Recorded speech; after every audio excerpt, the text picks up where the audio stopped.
Hello, Collective. So, tingnan natin kung ito ang current situation mo as of now, okay? Pag hindi, hindi.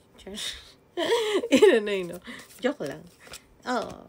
Para kasi mo ipilit. Pero, maybe, sa kakilala mo, no? Minsan kasi meron tao sa paligid natin na malakas yung energy sa atin. So, yeah. Currently, overall energy mo is your cleansing. Nagbe-vacation ka, pero I think lumalabas to kasi kanina ng, baliktad. I think hindi ka nagbe-vacation sa iba-ibang lugar. I think nasa loob ka lang din ng bahay mo, pero you are regaining your own power, no? Because you're getting ready for something that you want to beg. Gusto mo makapag-negotiation sa taong to. Okay? Or bargain. Kung anong pang pwedeng maisalba. Yun ang naririnig kong words. Yeah. Kasi tingin mo, lesson learned na. Alam mo na yung taong to is you need in your life. Sino tong taong to sa aking collective? Gusto kong malaman. Ako'y chismosa. Char. Okay, gusto kong malaman, Tarot Angel, sino ang taong to sa person na to at kailangan niya ng lakas ng loob. Oh. Sino nga ba siya? Char. Walang komenta. Okay. Siya ang lahat sa akin. Oh. Narinig ko rin yung kanta ng ikaw ang lahat sa akin at bituing walang ningning. So, itong tao na to, ang alam mo na maaaring mawala, kung kilala ka yung tao, no? Mawala yung pagiging center of attention mo sa mga ibang tao. Maari kasing maraming tao din na may gusto sa'yo. Usually, siya rin ay center of attention ng mga tao.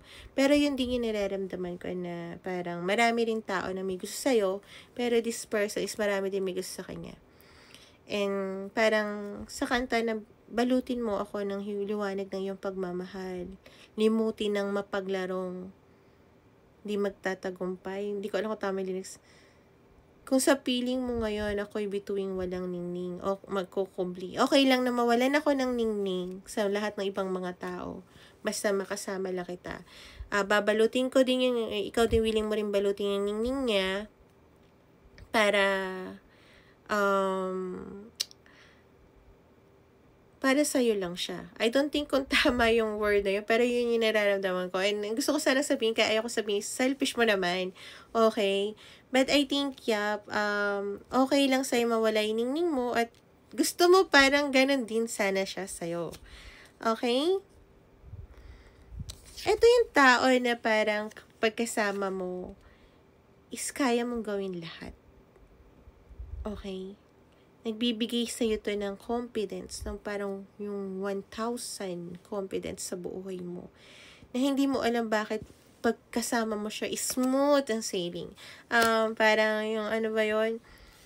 Parang yung pelikula ni Bong Revilla sa ni Rupa May Quinto na yung yung yes, final answer. Yun, lucky charm niya si Rupa May. Parang ganun din, no? Ang nararamdaman mo pagkasama mo siya.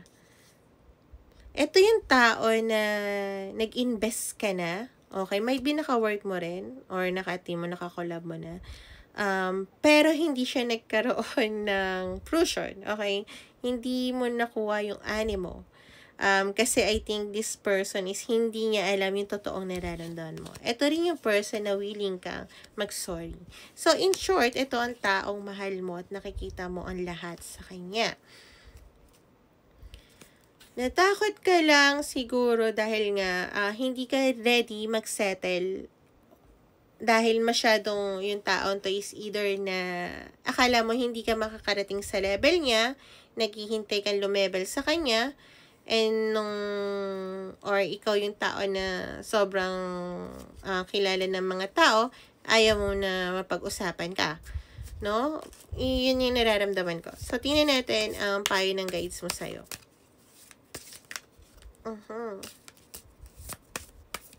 Mataas ang intuition ko ng mga nakaraan. No?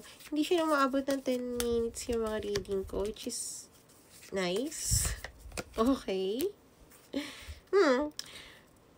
Tarot angels naman. Saka sa gate sama naman ako. Hirap nito. Your guides telling you. Medyo, sabi, guides mo siguro. Kala ko. Okay, tarot angels. Kala nyo rin. Okay, may liwanag sa dilim. Ang nagbabalot lang ng dilim sa gusto mong liwanag is yung sikreto na ayaw mong mabunyag. Kailangan mo nang sabihin yon in order for you kung sino. I think you're masculine, no? Energy, despite of your gender. In order for you na makuha yung wish mo. Para ma-boost mo yung pagmamahal na gusto mo. Cancer and Pisces might be resonate. Dahil I think you have a lot of emotion within this person. And this person is also your mirror, no? Kakasabi ko lang kanina sa reading ng weekdays reading about dito na yung mirrored soul na pares kayo ng pinagdadaanan pero magkaiba kayo ng way of solving, no? Yeah. Isa is logically, isa naman is emotionally yung ginagamit niya. And when both of you na magkasama, I think magkakaroon kayo ng learnings from each other. This might be also, nararamdaman ko, power couple.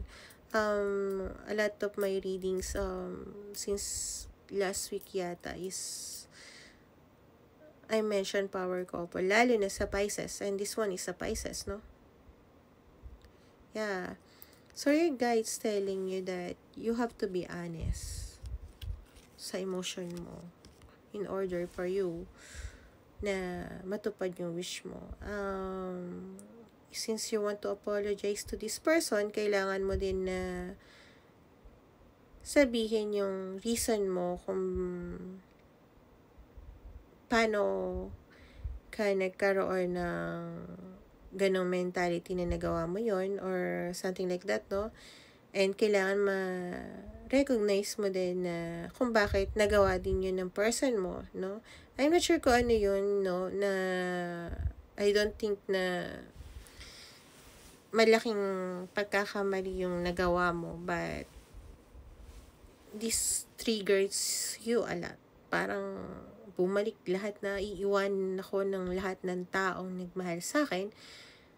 But you're willing to take risks with this person. Kaya ka nagigain ng lakas. So, yeah. Galingan mo. Okay? Kasi I think na meron kayong unfinished business dito. Lalo na kung sinasabi ng cards na to. This is a general reading. So, wag natin na no. Yeah, apology. Just apologize. Just, yun yung good start. Then, sabihin mo yung nililihim mo. So, yeah. And, kung gusto niyo ng personal reading, PM me. Hindi ako nagpi-PM, okay? Katulad ng ginagawa ko, nag-energy check ako. Pagka hindi nagtugma yung energy, binabalik ko yung pera. So, yep. PM nyo lang ako. So, make a better choice, my collective, and bye.